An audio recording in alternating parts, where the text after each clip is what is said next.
कि मई 13 को जो इंसिडेंट्स हुए थे उसके बारे में अगर आप बताएं कि क्या हुआ था उस दिन। मैं 13 मई को सुबह 9 बजे के करीब अरविंद केजरीवाल जी से मिलने उनके आवास पे गई थी।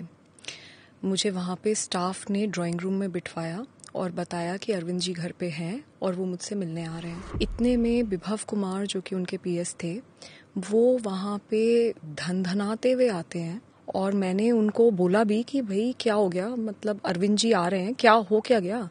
तो इतना मैंने बोला और इतने में ही उन्होंने हाथ छोड़ दिया। उन्होंने मुझे 7-8 थप्पड़ पूरी जोर से मारे। तो जब मैंने उन्हें पुश करने की कोशिश करी तो उन्होंने मेरा पैर पकड़ लिया और मुझे नीचे घसीट दिया।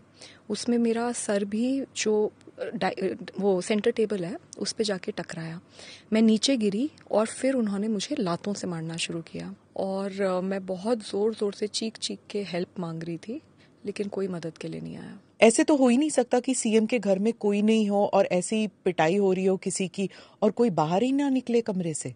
जी वही अजीब बात है और मैं बहुत जोर से चीख रही थी, चिल्ला रही थी। सच तो यह है कि कोई मदद के लिए नहीं आया। आप कह रही हैं किसी के इंस्ट्रक्शंस पर, यानी कि खुद ब खुद विभव में इतनी जुर्रत नहीं होगी कि वो खुद पीटे। Is that what you are saying? Vibhav ने अकेले मारा, क्या किसी के इंस्ट्रक्शंस पे मारा, ये सारी चीजें अब मैटर ऑफ इन्वेस्टिगेशन है। दिल्ली पुलिस के साथ मैं पूरी तरीके से कोऑपरेट कर रही हूँ। हाँ मैं ये भी है, लेकिन मैं किसी को क्लीन चिट नहीं दे रही, क्योंकि फैक्ट ये है कि मैं ड्राइंग रूम में थी, अरविंद जी घर पे थे और मुझे बहुत बुरी तरीके से पीटा गया।